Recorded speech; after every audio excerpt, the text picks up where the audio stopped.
So Michael, as one of the developers of Essential Lifestyle Planning, how did it all get started? It started in the late 80s, early 90s. Susie Harrison and I were at the University of Maryland, and we were being asked to get people out of institutions who were stuck. And they were stuck because of how people perceived them. There really were people who could fairly readily be served in the community if you got it right. And we started by looking at futures planning, and we went in and asked people, what's your dream? And the problem was their dream was to live anywhere but here. And they would tell us whatever they thought would help them get out, instead of what would help them get a life out. So we began Essential Lifestyle Planning by looking at what do people need to know in order to support people who were a bit challenging in community settings. And we discovered that the first thing we had to do was help them meet the person instead of the reputation. And then say what's really essential for the person to be successful, to have the life that they want, and then describe the best way to support them. The Learning Community for Person-Centered Practice, Michael, what is it and how did it get started? When we started with Essential Lifestyle Planning in the early 90s, we started collecting a group of people who were very interested in how it was done and how it was implemented. And those people started sharing information.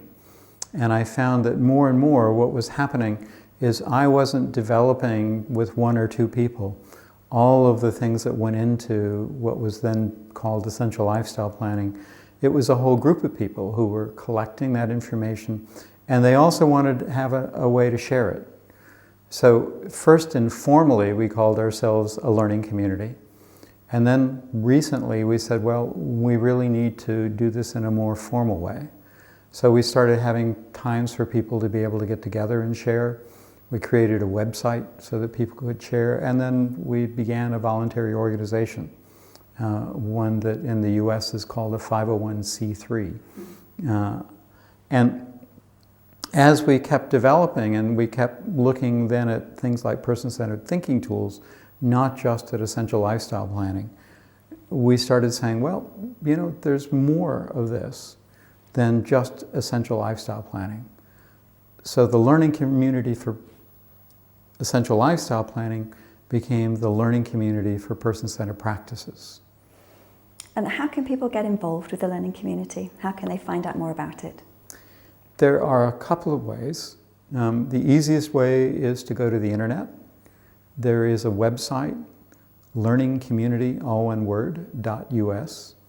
There is Facebook.